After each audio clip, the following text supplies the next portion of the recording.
श्रीराम जय जय राम. श्री समर्थांचं स्फुट काव्य.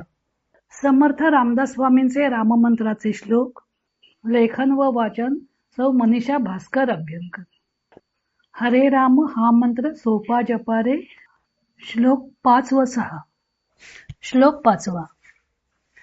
खुळे हस्तपादादि हे भग्न होती, दिठी मंद होऊन या कर्ण जाती. तनुकंप सर्वांगी होती कळा रे, हरे राम हा मंत्र सोपा जपा रे. अर्थ आहे, या देहाला सर्वस्व मानतोस, पण हात पाय मोडतील, दृष्टी मंद होऊन जाईल, सर्व देहाला कंप सुटेल, त्यावेळी तुला अतिशय दुःख होईल. मग तेव्हा हरे राम या मंत्राचा जप तू करावास. मनुष्य नरदेहाला सार सर्वस्व मानून त्याच्या रक्षणाचा प्रयत्न करत असतो, कारण या देहाच्या सहाय्यानं सतत विषय भोग मिळवण्याची त्याची इच्छा असते. पण हा देह आहे तसा धडधाकट कायमस्वरूपी ठेवता येणार आहे का? या देहाचा काय भरोसा? एकतर मृत्यू केव्हा येईल याचा नेम नाही, दुसरी गोष्ट म्हणजे हा नरदेह सदाच अव्यंग राहील असंही नाही. काही वेळा अचानक रोग होतात, ते देह पोखरून टाकतात. काही वेळा अचानकपणे अपघात होतात, हात पाय मोडण्याचा प्रसंग येतो. त्यामुळे तरुणपणी सुद्धा मनुष्याला दुःखे भोगण्याचा प्रसंग येतो.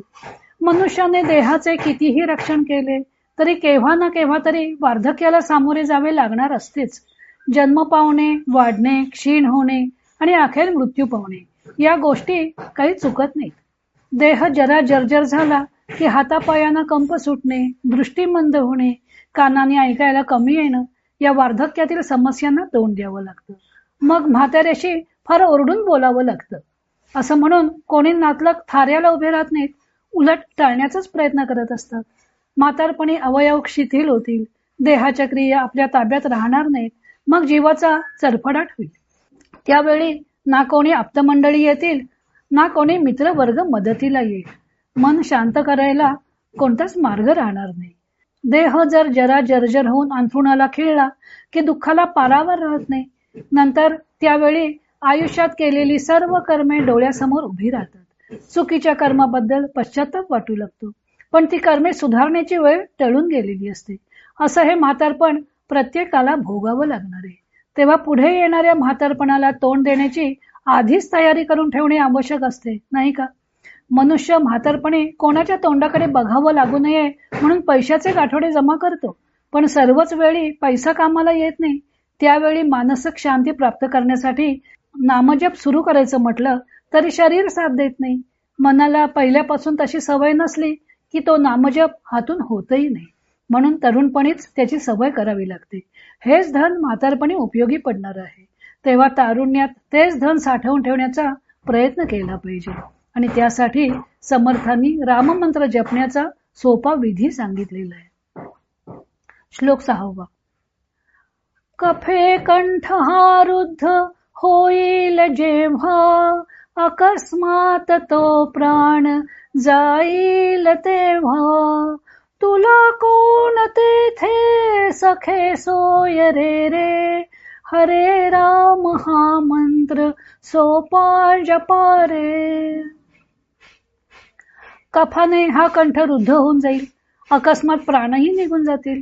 मग मृत्यूनंतर तुला परलोकात कोण सखे स्वरे मिळणार आहेत? तेव्हा हरे राम या सोप्या मंत्राचा तू जप करावास.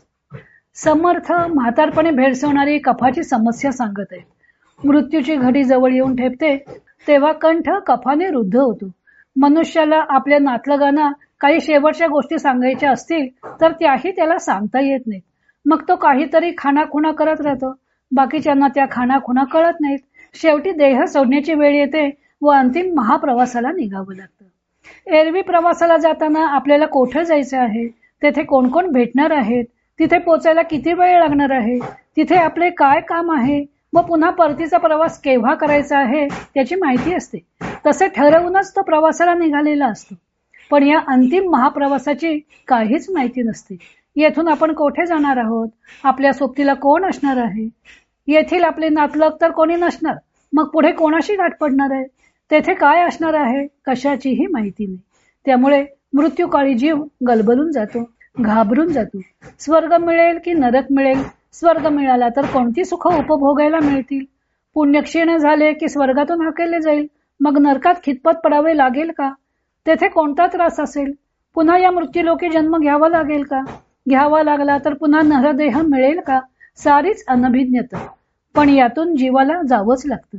मग जन्म मृत्यूच्या चक्रातून संसरणातून सोडवणाऱ्या सोप्या अशा नाममंत्राचा आधीच अभ्यास करायला नको का.